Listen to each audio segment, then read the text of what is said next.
All right, this is it then. We are, what time is it? It's 9:02. Man! That's a good number? The goal is 9 o'clock. Okay. Dude, I don't know. That's pretty awesome. What did you do for 2 minutes that we could have eliminated and started on time? No, I'm thinking that's a success. Okay. 9:02, that's great.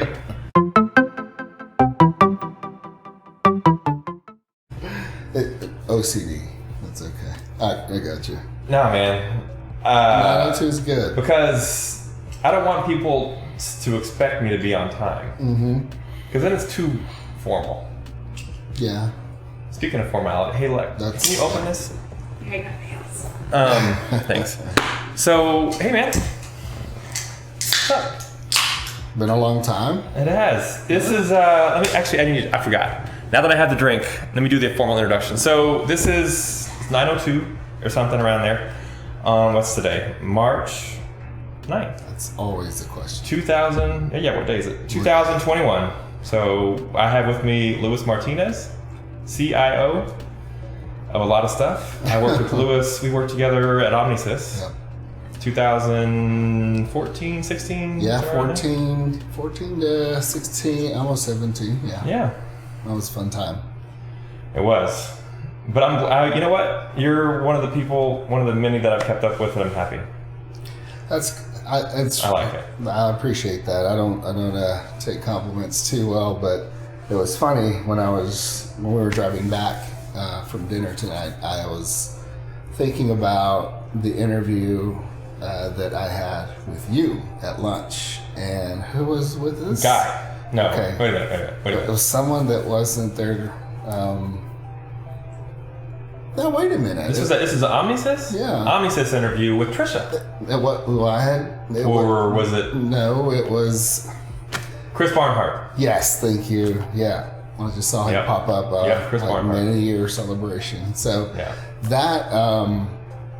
That interview was probably one of the more relaxed and fun ones where you still need to talk about what's important and why you might be a good fit for the team. Mm-hmm. But it was also, I would hope that you see more employers start to do this where they put who they believe the face of the company in front of the folks that they're interviewing, because that made me feel like if she had enough respect for what they're looking for a good fit for the team, that says a lot. So the fact that you guys were so nice, your questions were still highly technical, which was fun to try to answer those, and then about just kind of the fit, I walked away just feeling, get the position or not, it was neat to have a lunch like that where you meet someone for the very first time, and that becomes very low to zero pressure right away. That was a lot of fun. And so to your point, it's been, I don't know what it is that I don't keep up with people, and I don't know a lot of people, but I do have a lot of what I would say really, if I think about it and those people are my mindset, I consider them like really special. And so just from learning what your culture was going to be, and then meeting the people that I was fortunate enough to partner with there at Omnisys, it spoke true to the culture. It was nice. It was fun. So yeah, you're way up there on my list of people I really respect. Thank you, Louis. But a lot of that is just even out of the professional part of it. You just I've never met someone who enjoys life as much as you, and I want to be you when I grow up. Well, thank you, Louis. I appreciate that. That's one of the nicest compliments I ever got. Cheers. It is really hey, man, cheers. Thank you. So it's I appreciate that. Absolutely true. I tell that to everybody that comes in this door. Oh man, that's nice of you to say. Well, let's introduce you formally. I know you. Tell the people here in like 10 minutes to 10 to 15 minutes, just a brief elevator pitch like the last 30 years of your career, because it's super impressive and people, need to know who you are. Well, I appreciate that you mentioned that it's impressive. It's been more of the word gets used a lot, but it's appropriate. It's been a journey from a kid whose parents feared Christmas because the next day the toys would be torn up to figure out how the hell does this little thing work.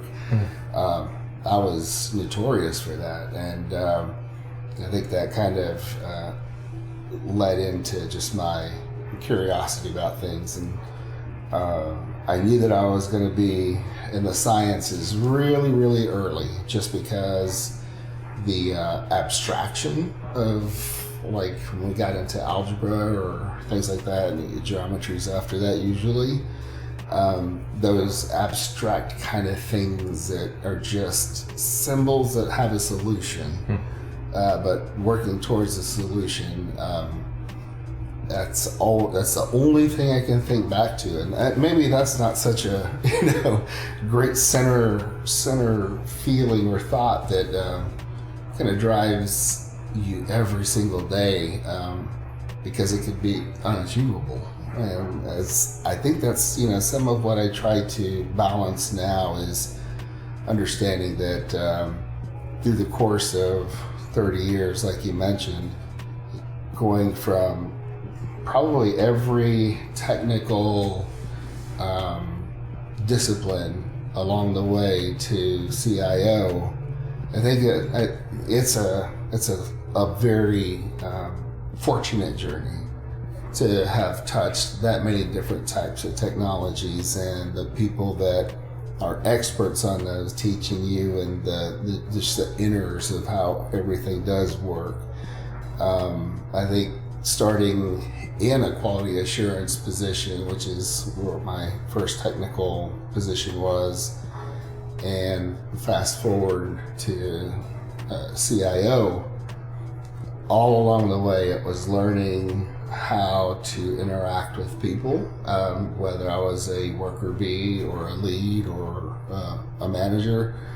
But the cool thing was how you would see how to psychologically get the most out of people, and it was always just by treating them well, treating them not like they meant something.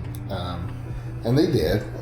You get personal with folks, and you get attached really fast. You can, especially on certain types of personalities. But when you get close to them, all you want is for them to win, and that's kind of what I have been working towards for a long time. That's a great goal, man. Yeah, I hope at some point that I can look back and say that if there was a win back there, hopefully it's more people related than product success or company, because those things have their own benefit, but changing someone's life for the better and staying in touch, I think those are the biggest payoffs personally. I need those more than I need to see a company hit a certain marker. Right. But that's certainly part of it, though. Absolutely. That's just the reality of it. Man, there should be more bosses like you. I think anyone that has worked for you and with you, and some of the things that I've seen you take on a dime, we can talk about them specifically, but transforming half the company, more than half the company, to something that was new and different. You stepped into a role when I was there early, mostly working out of the Greenville offices, and the reason that there was a success in the continuation of what everyone was doing day to day, but from a business process perspective, seeing what we could do to mature it, because you were still also having to deal with a new person who's trying to not wreck the whole thing, but find some efficiencies. And you and I hit it off with a couple of other folks that were really important in the mission we hit it off, and I think that we always were able to be pretty open and honest with each other. So we would talk about things that may or may not work, and or if it was too early to try, get another win before we tried something. But I have seen you, maybe not, command is not the word, but lead various organizations in that one company, and then obviously you had a great run there at IBM, and the things that we would talk about, what you were trying to change there. It's fun to see people that or work with people and be affiliated and know them a little more than most that do that. That can step in, that just like you were no fear. It's like, okay, I got this. Even if I have to just think about it for half a day, by lunchtime tomorrow will be, I'm just doing what we're supposed to be doing. And every time, that's what I've seen. That's what we've always heard. Anybody would follow you. Well, thank you, Louis. That's change the topic. So thank you. I appreciate that. You know what? I just realized as you were talking, and those were very nice words. I appreciate them. But I just realized as you were talking that you are the reason that I ever discovered Tableau because you approved that purchase. Remember? I did. I remember. Yeah. And that changes a lot of lives, dude. That's great. That's great to hear. I think that we the fun part of that is that it wasn't necessarily one person making the pitch, and that's not a way I like to operate. We want to have obviously the execution buy-in and the operational buy-in, and we thought that we can manage that and handle that. I think it was from all the tools that we were looking at, it was the best investment. No, dude, we had freaking Domo. We had to change it all, remember? You're right. God dang it. But we went with Domo and we had it all built out. Remember? Why do you have to talk about things that I failed on? No, dude, it wasn't your fault. No, let's talk about that. It's a fun story. So check it out. So remember, here's the story. Scott Devers and I went to Topgolf. Because Scott Devers said, hey, I got this invited to this free Topgolf thing. Do you want to go? I was like, man, no. But yeah, Topgolf, yeah. I don't want to go to this thing, but I'll do Topgolf. So we went, and they were demoing Domo there. Yeah. And I was like, dude, that is amazing. It is really cool. It's so much better than Excel. Yeah. And we did Topgolf, and it was amazing, and I have pictures of it. It was really fun. That's cool. I still have pictures of that day, so I could look back and know the exact day. Then I went to you the next day, and I said, Louis, this Domo is pretty awesome. Do you think we could do it? Well, we did a demo, right? And you said, and you immediately said yes, and I never expected you. You were the first boss that ever said yes. I'm serious. A visualization? To anything. Everybody always says no. The first answer is always no. But with you, the first answer was maybe or yes, let's see. Well, which is different. But anyways, hold on. Yeah. Hold on. Yeah. So you said yes. And we got it done. You got Domo approved. How'd you do it? I don't know how you did it. But you did it. You got it approved, and we built it out. I built all those dashboards in Domo, and we demoed them for our largest customer, and they loved it. And then we get the call from who? Was it from you or Trisha? I would think that that she would have me deliver the message. I think you and I had to talk. I had to redo them all. You said Domo's got to go. We got to have something else. And you said, it's got to be Tableau. And I said, no, wait, Tableau sucks. Tableau's too hard. Tableau sucks. Because it's too hard, man. It's not Tableau's hard. Pretty web-based. I had to build that whole Domo thing in like no time, and I had to redo it all. And then, hold on, the story continues. Yeah, absolutely. The story continues. This is a good story. Then we do it all. Yep. And then we call the guy in to Tableau consultant.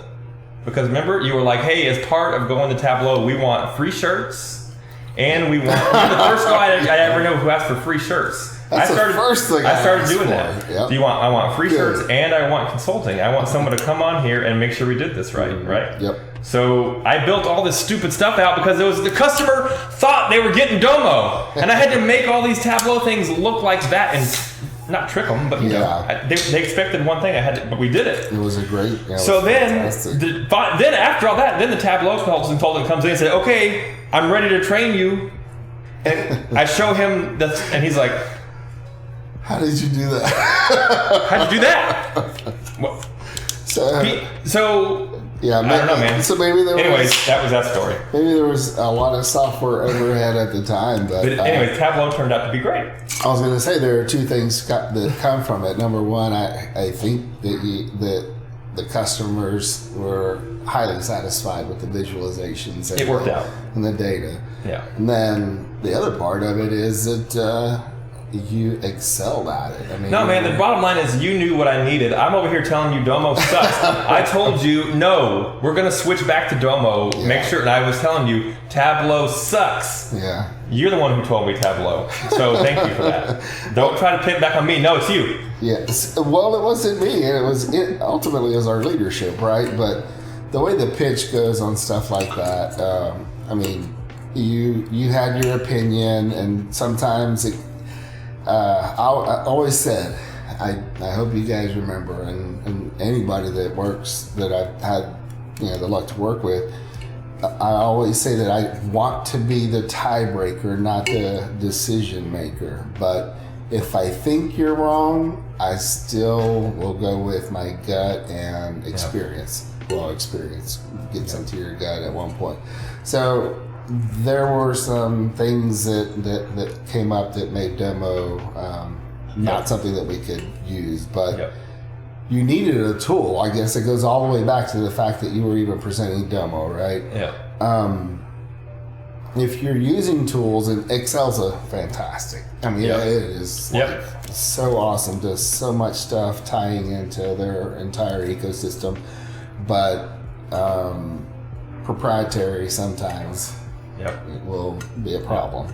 So the nice thing about a tool that will, if I can give back 3 hours a week of your brain power to the company, it pays off pretty quick, because the things that you were doing were pushing product out to customers and making sure that they knew that they were going to get the absolute best out of the company's service. Right. So those are the kinds of things that help make those decisions. One is, the legal part of it and all that fun stuff. And then the other is, I know there were other tools, and I think we talked about even like MicroStrategy or something like that, and the overhead involved, but it was just a gut call. So, but I'm glad that, we got the support for it, because I think a lot of that too probably was, we want to trust the new leadership, and if that gets down to the team members and they know that we're all in.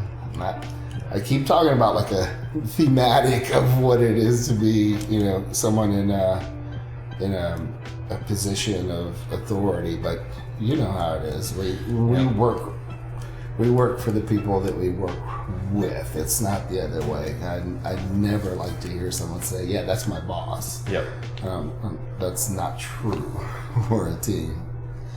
Wow.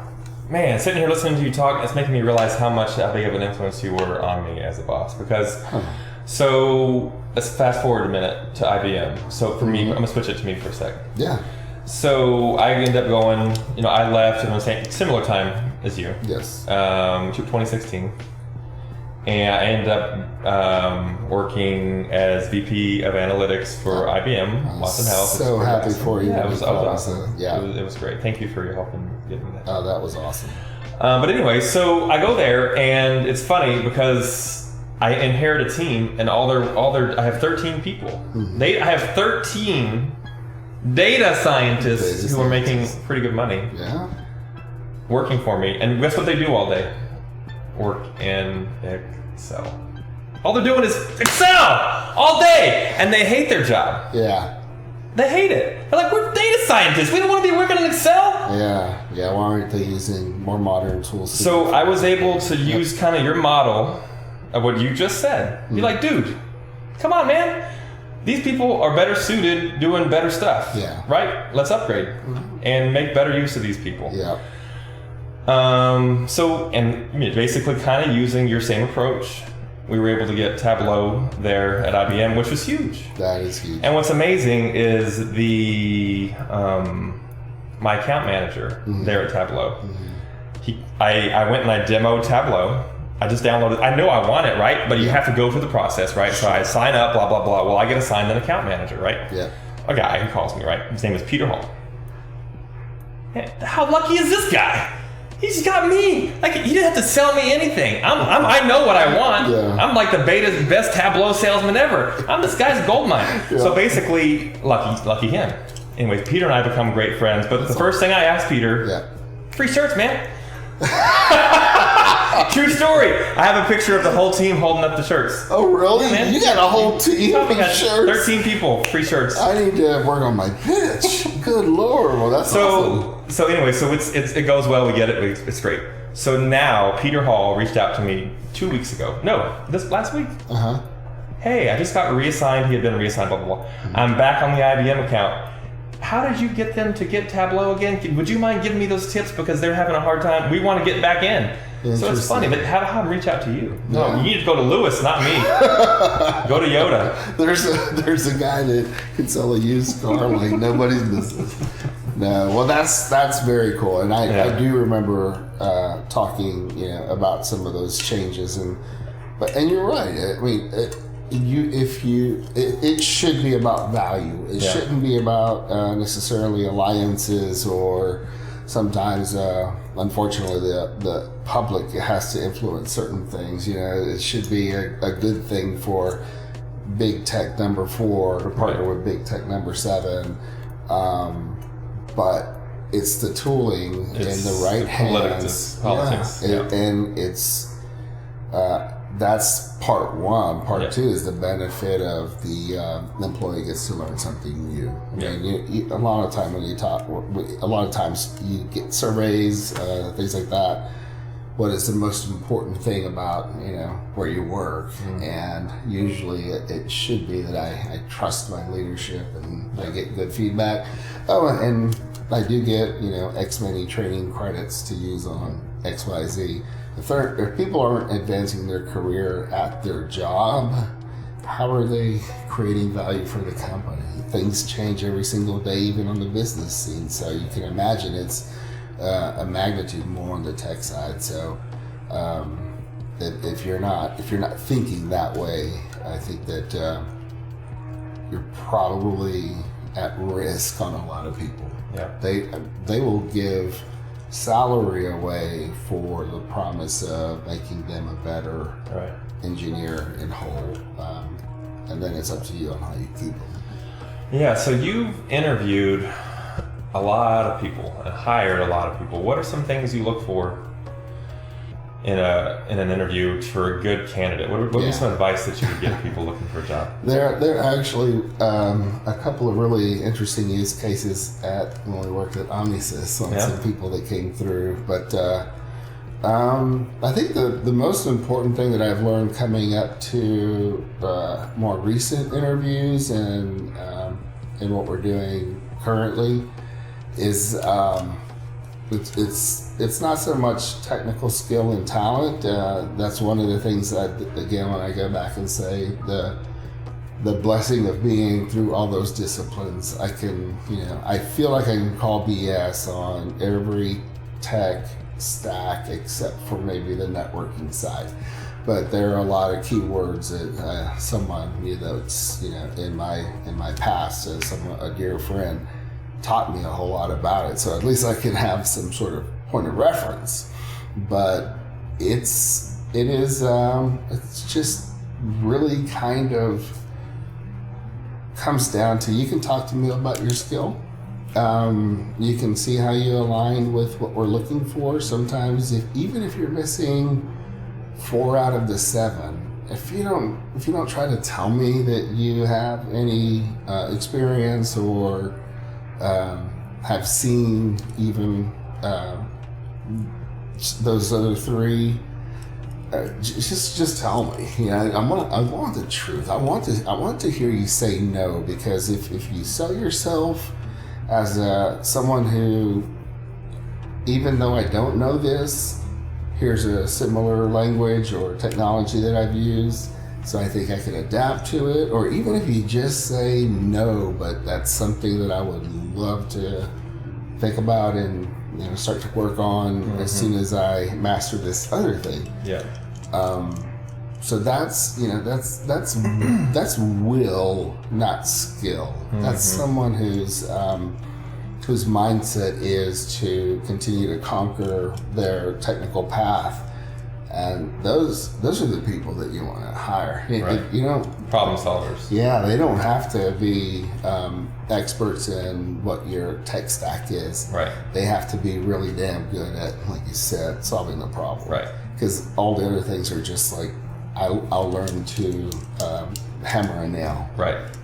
And that's not a hard thing. Right. But when you say build a house, the very first thing is that I need to know how to do that well. And I promise you, I'll be the best nail hammerer in the world. So yeah, that was that's a lot of what I base it on, is really just honesty and how people think about their skill set.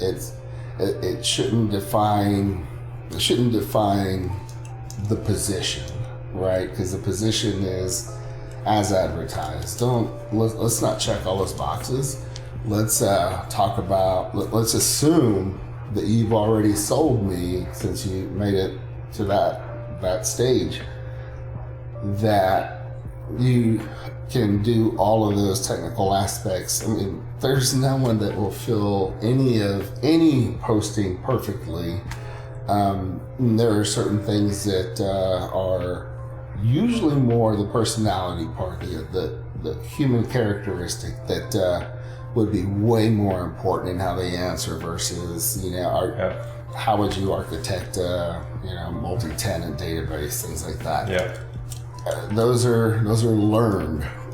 During the tech talk, I'm sure someone asked you something similar. Even if you didn't answer to any technical depth, you wouldn't have gotten here unless they thought that you would be someone they want to work with. And so I don't worry too much on the technical side. It's just one or two, but it's mostly about, will this bring any conflict or discomfort to the team?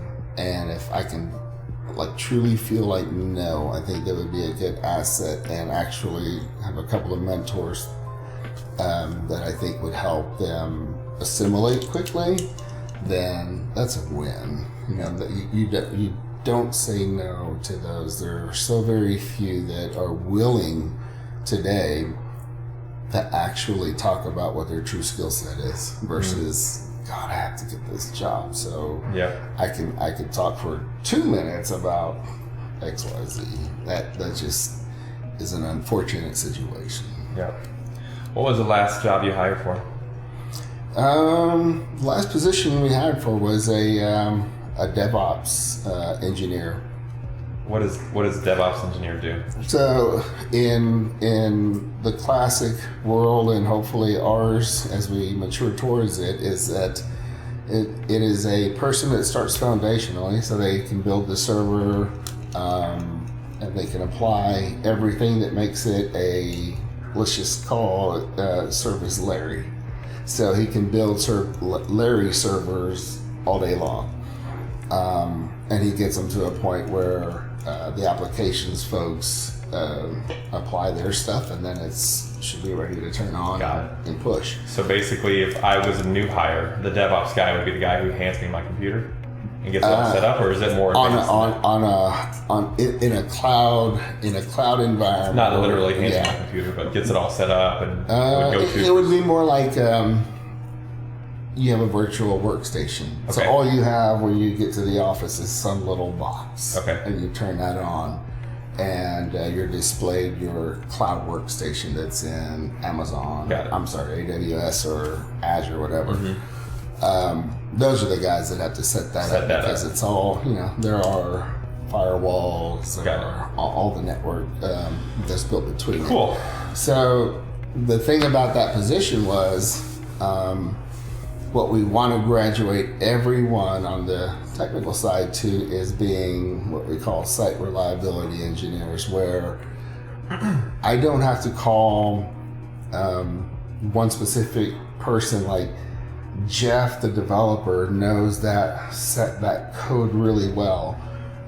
If a support or like platform type of expert can jump in and say, I've seen these errors before and here's what we've done, and off things go, and we can wait till Monday to see what the heck happened.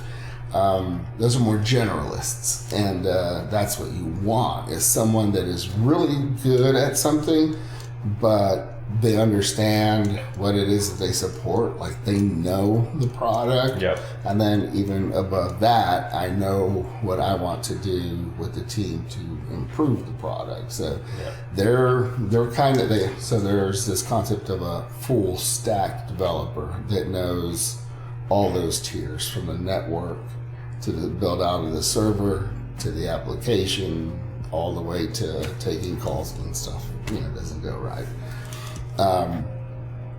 This decision was, so he had a great resume, but it was all about skill set. And when we would ask questions, he was one of those that just, I'm not strong in that. But what would be a specific question? It would be like automation, using any sort of scripting tools like Ansible, Chef, Puppet. So these cool little technologies build up your infrastructure for you.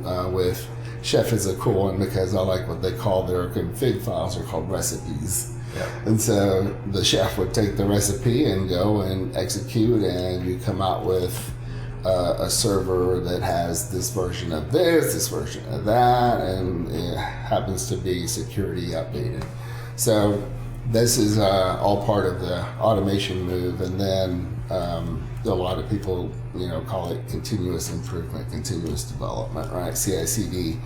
So the idea is to just keep pushing the technology, and so that's what the automation does. Is you just it's patch weekend. In the old days, like 2 years ago, for the organization that I have worked with. Yep. That's all weekend. So we're taking 3 engineers weekends away from them because servers need to go down to be patched.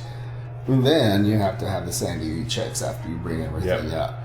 So that's expensive, but it's annoying to people, and there are easier ways of doing that. So that's what I hope to get out of this person, and they're bringing some new ideas in that I'm interested and curious about. Yeah. So do you get really technical with your interview questions? Do you ask him specifically, do you know how to do this specific task? If we get down to that level, and if they have taken us there, I'm willing. And there's 2 reasons.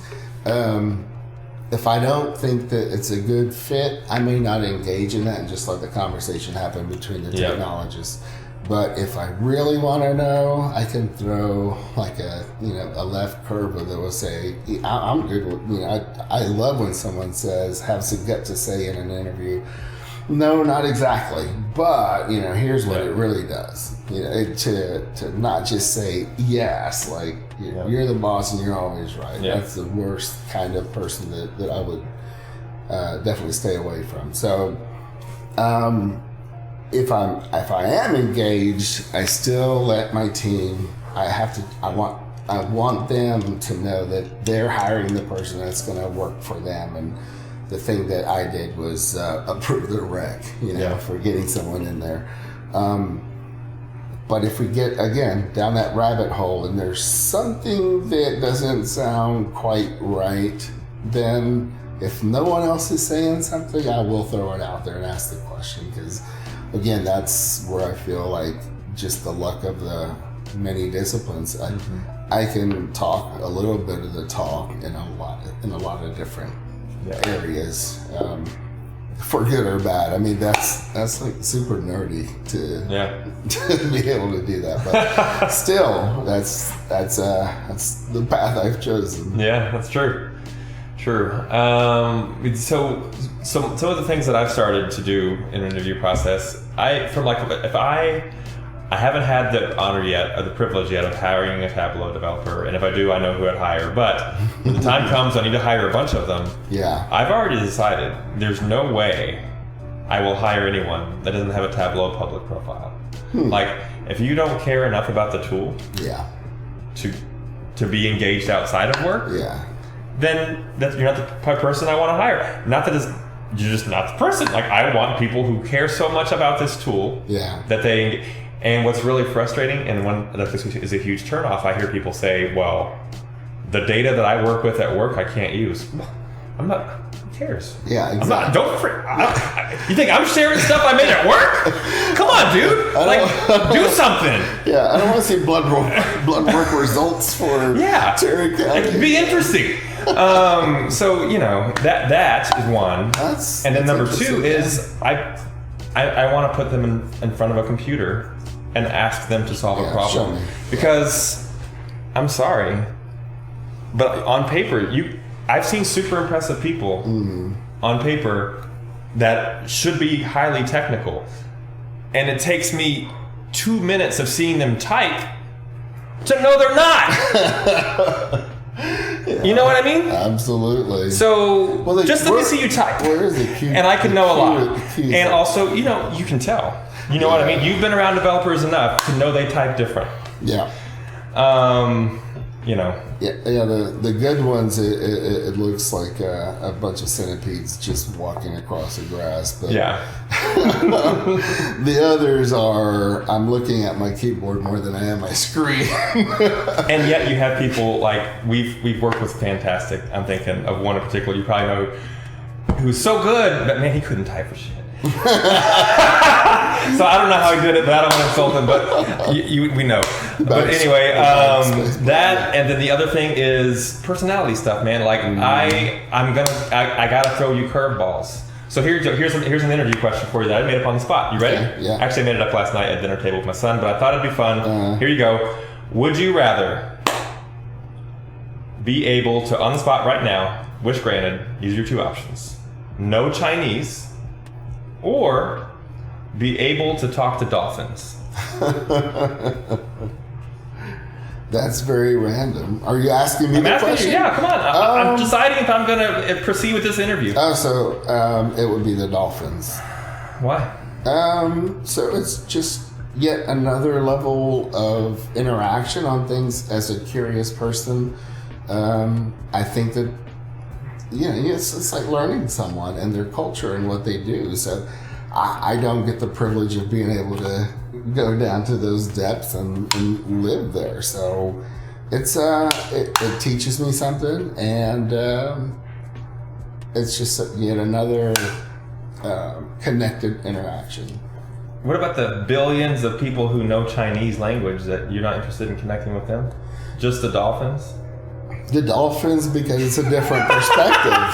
It's a different perspective. And I have tried to learn Chinese because I know that there's, in my opinion, there's a lot being, a lot happening there economically, that at some point, it's going to be one of those languages that you need to know to conduct business. Maybe it's not going to be in my lifetime, but I still don't consider it a waste of time to try to learn the language. But I still would stick with the dolphins. I'm not scared of Chinese. Well, maybe Bruce Lee is what? See, now this doesn't sound good, but that would be something that I would be scared to say. I don't want to. Yeah. I couldn't take a kick like that. Yeah. Oh yeah. Have you seen Once Upon a Time in Hollywood? Yes. I love that scene with Brad Pitt and Bruce Lee. Mm-hmm. So good. That is so good. So I agree with you. I would also pick dolphin. My son. Well, that however, was mean. So you got. Oh man, I was just. You got me you know, to being a dark little place. No, my son, however, challenged that he picked. He is the one who kind of brought this question up, Okay. and he's vehement about how talking to dolphins is a waste of time. Why in the world would you do that? And think of all the people in. Because here's my argument, dude. Dolphins are smart. Yeah. Right. Yeah. Dolphins are smart. Dolphins are basically like people. Yeah. Like they might be smarter than us, but his argument, you know who else is smart?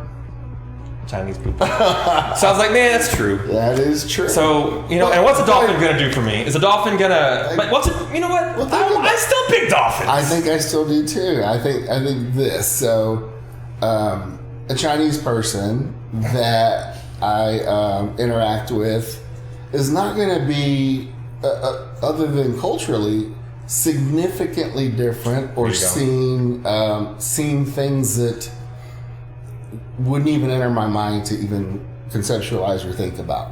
So, and then the other assumption is that a dolphin couldn't communicate that so articulate. So that's, you know, maybe you make a mistake, right? The dolphin can, you know, really just say, fun place down.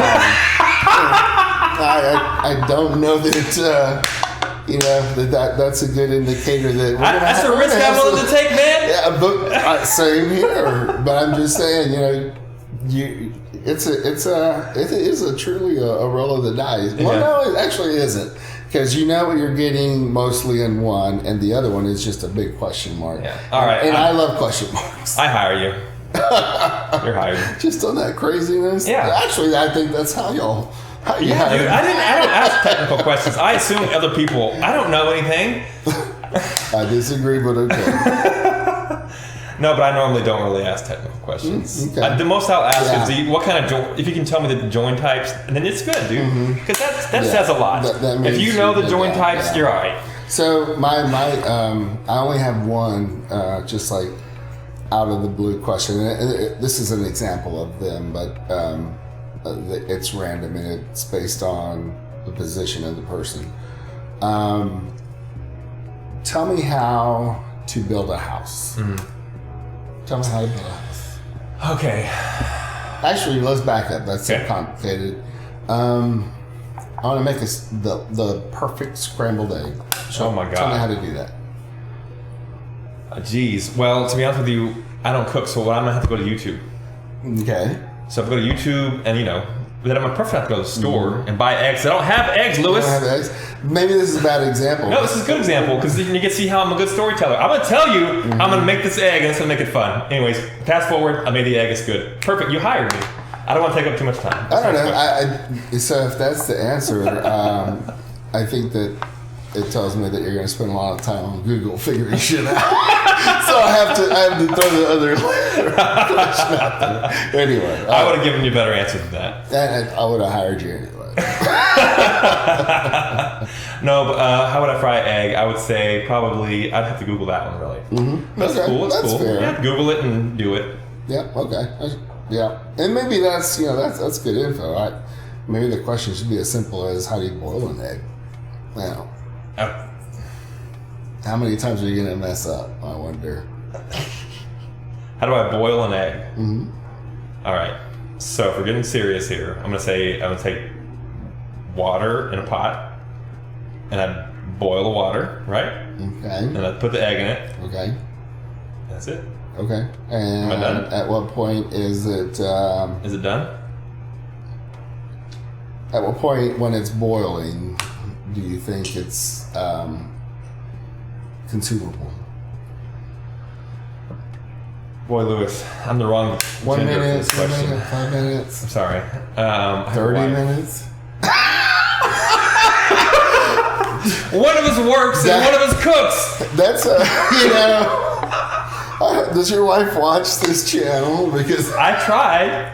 No. I hope this is like a custom edit that you put away in a safe. No, man. I got people. You got people. People. I mean, why I got no time for that? Yeah. I'm worried about fixing your servers. Yeah. That's what I'm worried about. Not boiling an egg. Fair enough. Hire me. Fair enough. Okay, that's fair enough. Just the attitude alone, if people were able to do that in an interview, I think that would be so much different than, what the stigma is today about trying to oversell yourself. Yeah. Exactly. And it's pretty easy to tell in the first 5 to 10 minutes if you see yourself working with someone, even if you have to give yourself time. But that's personalities too. It is personality. Because I wouldn't do fit in 90% of their organizations, but the 10% I would have fun. I think from the opportunities that I've had in just the past 5 years, the cultures that I see, I think that you would be, for whatever reason that I didn't pass those tests, I think you probably would have because of that. I mean, it's a different element. It's sometimes it's actually part of their culture, and they want to see that times 5. You might get times 2 out of the team. Yeah. And then others that are just so stagnant that they feel like they need to turn the culture. That's what they want, is someone who comes in there that feels like they're not going to have to be someone different every day. Yeah, I'm sure they would take a chance on that. I would. Yeah. Well, I'm sitting here looking at all these garages, all these guitars. They are a lot of all the guitars. Because I didn't even say anything. Has anybody mentioned that we're not in the studio? Did anybody notice that? We're not in my studio. This is the first ever show I've done on the road. So when we came in, the first thing I noticed are all your guitars. 4 here. Mm-hmm. Do you have any more? No, just the 4. My financial planner says no to the next one that I really want. So I have to wait a little bit longer. How often do you play?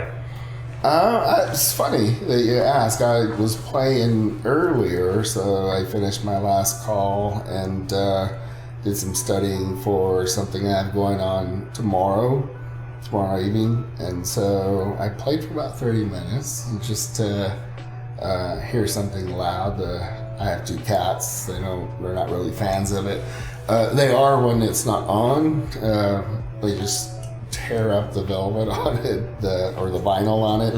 But I played today, and it wasn't horrible. It's been a while.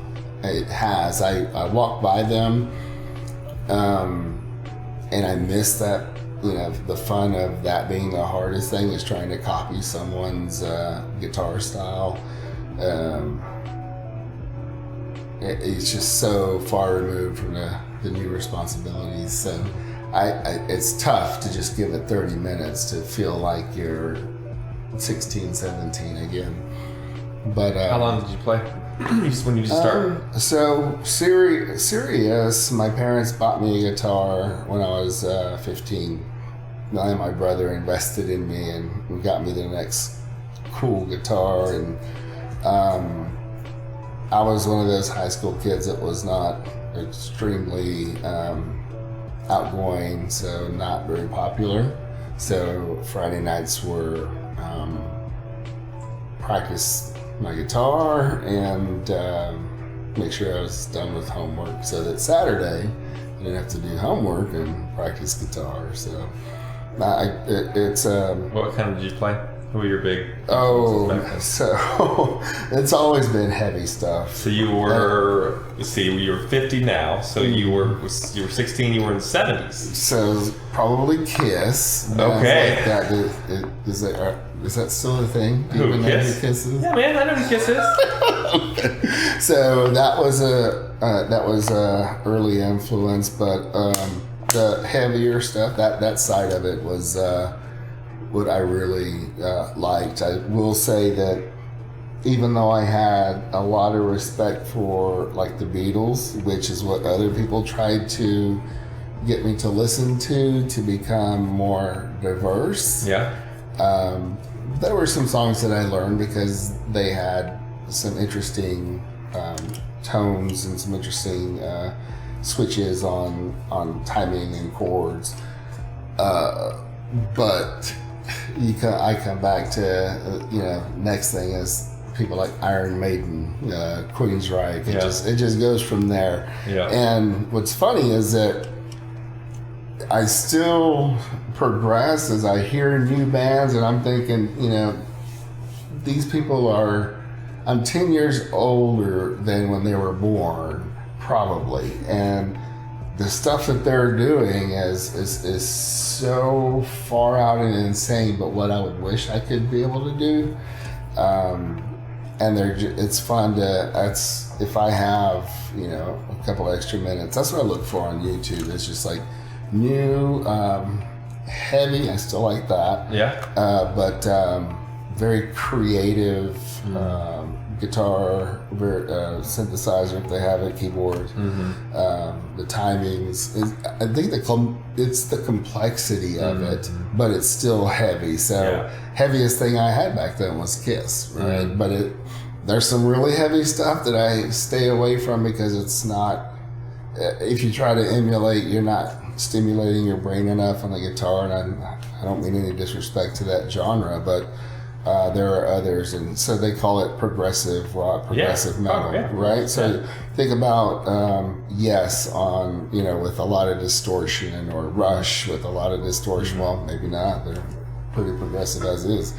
But it's stuff like that where it's in kind of heady, and especially as a player, what's the challenge? Right. If I couldn't imagine. Just thinking that I'll learn 3 or 4 chords, and the truth is with that you can probably have fun all your life. You'll never be bored because you can strum a couple of chords. But if you're expanded out a little bit, imagine I can be by myself for an entire week and entertain myself because I have this not just the depth of understanding, but the width of different sounds and experiences.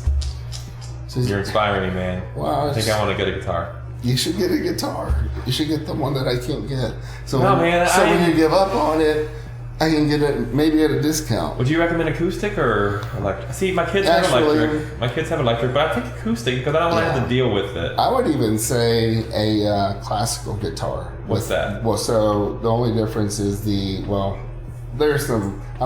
Someone's gonna say, oh no, it's the wood too, and how thin it is, and all that stuff. It's the string. So these are steel string, and a classical guitar, they have nylon strings. The cool thing is that if you don't know what those strings are made of, it's cat guts. So I used to have 3 cat. but I would say a classical guitar would be a good investment. That's the one that I want. It's a classical guitar. Are they expensive? Well, the one that I want is just sometimes I try to reward myself and it. Why? You think you're doing good work? No, I know, but it's kind of like the motivator that it's like maybe Guitar Center's motivating me, by selling me. Buy the guitar. You deserve it, Louis. If anybody deserves it, it's you. I don't want to. I'll buy it for you. But that's. I think that would be a lot of fun. The tones that you would get out of it.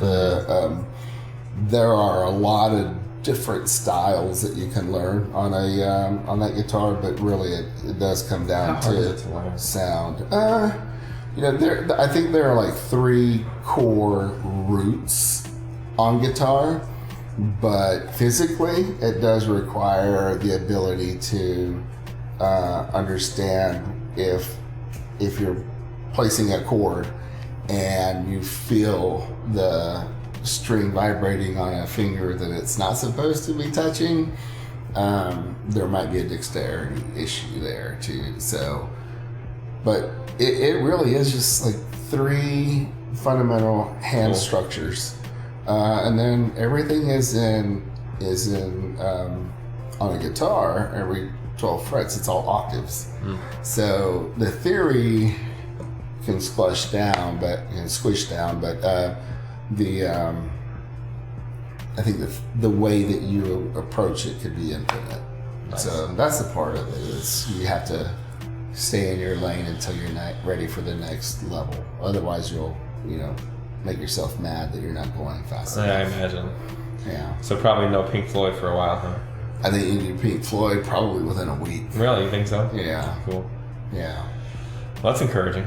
That's good. Yeah. Yeah. Get a guitar. Yeah. Send me a picture. Yeah, maybe. You should. Do you sing too? No. You just play? Yeah, I would pretend to. Every now and then I'd go up to the mic, but I'm a shy guy, you know that. So if I could avoid it, I would just work on. What kind of stage presence did you have? Were you flashy up there, or were you kind of shoegazy?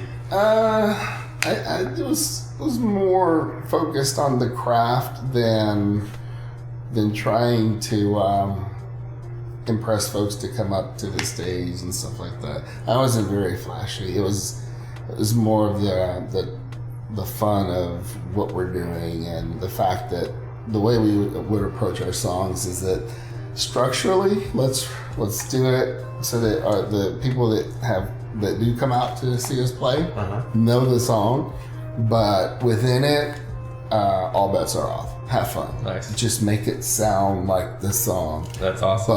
But most of all, go and entertain yourself, because that kind of comes off back on the other side. Otherwise, it's almost like, can you imagine you draw a happy face and then you go, and your job is to go to every family for a month down the street. I don't know, but you're not allowed to talk to them. So that doesn't sound like something that you can keep up for 30 days without starting to question some stuff about yourself or about your neighbors. What are you even talking about, dude? Are we still talking about music? We kind of left that, but what I'm saying is, make sure that you're having fun. Oh, gotcha. In the end, Yeah. if you don't like it, Yeah. man, if I can give any life lesson, if you don't like it, stop doing it. Stop doing it. It is a very short life. Don't waste your time. Oh, that's a good one to end on, I think. All right, anything else? Boom. Yeah. Mic drop. All right, y'all. Find us somebody to rate, Lex. Y'all, if you're watching on YouTube and you stayed this long, thank you. You can subscribe by hitting that button. If you're here on Twitch, stick around. Lex is going to take care of getting you sent over to somebody else. Lex, how we doing?